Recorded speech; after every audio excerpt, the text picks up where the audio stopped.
Pemirsa, Timnas berhasil memastikan langkah ke babak 16 besar Piala Dunia 2026 setelah menang dramatis 2-1 atas Jepang. Sementara Jerman tersingkir setelah kalah adu penalti dari Paraguay. Kita akan bahas lebih dalam pemirsa bersama dengan pengamat sepak bola yang sudah tersambung bersama kami, ada Bungkus Naini. Selamat pagi Bungkus. Selamat pagi Jason. Ya, kalau kita melihat Brasil Jepang kemarin itu sempat Jepang duluan bahkan yang mengungguli. Tapi walaupun pada akhirnya Brasil yang kemudian bisa melenggang lolos ke 16 besar. Apa hal menarik dari pertandingan antara Brasil dan Jepang semalam?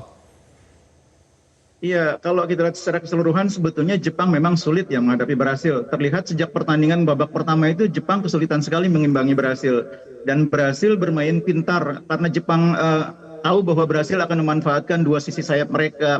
Di sana ada Vinicius, di sana ada Ryan. Jepang bermain dengan konsentrasi penuh ke sisi kiri maupun kanan untuk mencegah penetrasi dari dua sayap. Tapi Brasil pintar justru banyak memanfaatkan umpan vertikal langsung. Berkali-kali umpan dari Bruno Guimaraes, dari Lucas Paqueta itu berhasil mencapai Matheus Cunha dan Cunha kemudian dapat mengeksekusi.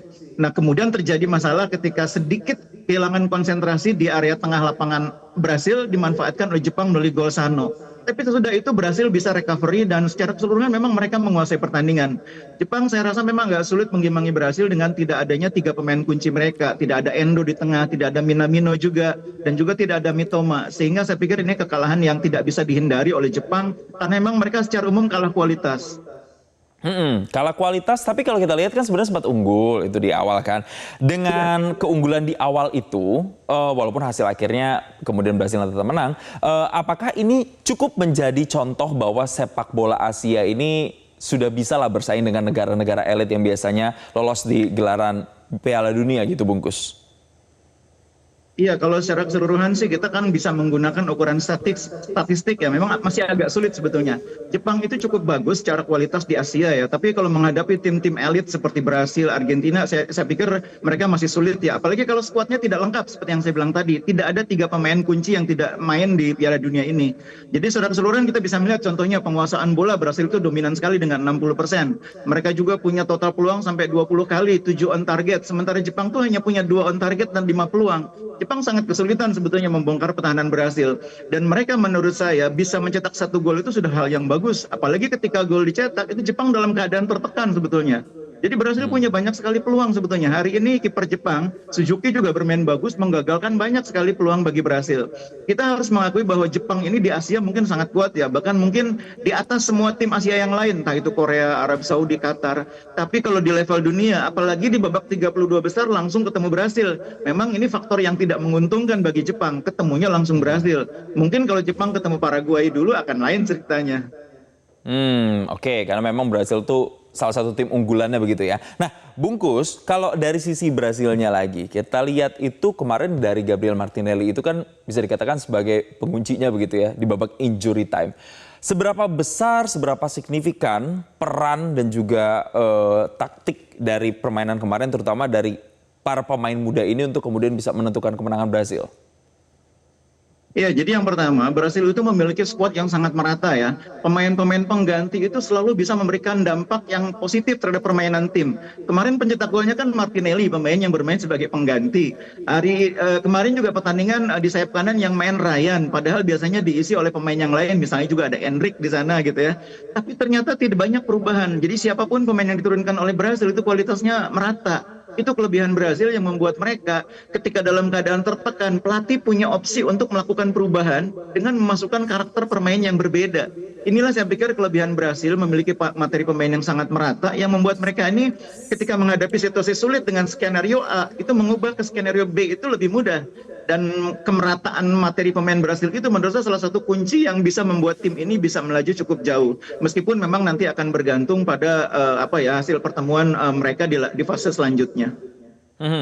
Oke, Bungkus, banyak yang memprediksi ini Brasil akan benar-benar melaju sampai dengan babak akhir begitu. Tapi ini kan baru babak 32 menuju ke 16. Jadi kalau menurut Bungkus, siapa lagi nih yang kira-kira bakal menyusul Brasil ke babak berikutnya? Apakah Inggris, Spanyol, Argentina? Siapa kira-kira Bungkus? Iya, saya paling yakin itu dengan penampilan Prancis ya selama Piala Dunia ini ya. Brasil, Prancis, ditambah Argentina juara bertahan itu penampilannya paling meyakinkan. Sejak awal saya melihat Spanyol dan Jerman itu agak kesulitan mengembangkan permainan terbaik mereka di Piala Dunia. Misalnya kita lihat Jerman ketika di fase gugur itu kan sempat kalah dari Ekuador. Ekuador ini kan cara mainnya kurang lebih sama dengan Paraguay. Jepang itu main bagus mungkin cuma ketika mengalahkan Pantai Gading, itu pun susah payah menangnya 2-1. Kalau Curaçao memang kualitasnya di bawah Jerman. Jadi indikasi bahwa Jerman akan kesulitan itu terlihat waktu lawan Ekuador, di mana mereka kesulitan membongkar pertahanan Ekuador, dan sekarang terjadi lagi ketika menghadapi Paraguay yang bermain juga cukup defensif, Jerman kesulitan, bahkan akhirnya dipaksa adu penalti dan kalah. Jadi menurut saya Brasil saat ini bersama dengan Prancis dan Argentina adalah 3 tim yang punya peluang paling besar untuk melaju cukup jauh karena memang mereka memiliki beberapa kelebihan dibanding tim yang lain ya. Brasil, Argentina, Prancis itu pemainnya di usia yang betul-betul matang ya, sudah di usia puncak. Dan yang kedua mereka juga merata. Spanyol juga sebetulnya materi pemainnya merata, tapi sebagian besar pemain masih di usia belum mencapai usia puncak ya. Banyak pemain yang masih baru pertama kali main di Piala Dunia seperti Pedri, Gavi, Lamine Yamal, Pau Kubarsi. Ini kan anak-anak muda yang belum lama main di Piala Dunia di kelas di bawahnya U20 gitu ya. Sekarang main di Piala Dunia senior. Jadi ada faktor pengalaman juga yang ikut berperan di sana. Beda dengan Brasil, beda dengan Prancis, beda dengan Argentina yang pemainnya sudah pernah mencicipi lebih dari sekali Piala Dunia. Itu yang membuat mereka di Piala Dunia ini tampil terlihat lebih percaya diri. Contohnya Brasil ya. Brasil itu ada 3 pertandingan di mana mereka tuh selalu bisa mencetak gol di akhir babak. Kalau nggak di akhir babak kedua, akhir babak pertama. Itu kan soal kematangan. Ya, oke. Kita lihat nanti apakah benar akan ada Prancis, akan ada Argentina juga yang kemudian menyusul Brazil, atau justru sebenarnya nanti ada tim-tim non unggulan juga yang kita lihat di luar prediksi, tapi kemudian bisa ada nanti sejajar di babak berikutnya. Kita akan saksikan bersama perkembangannya. Terima kasih Bungkus, pengamat sepak bola, telah bergabung berdialog bersama kami soal Pesta Bola Dunia 2026. Dan selamat kembali melanjutkan aktivitas. Jelajahi cara baru mendapatkan informasi. Download Metro TV Extend sekarang.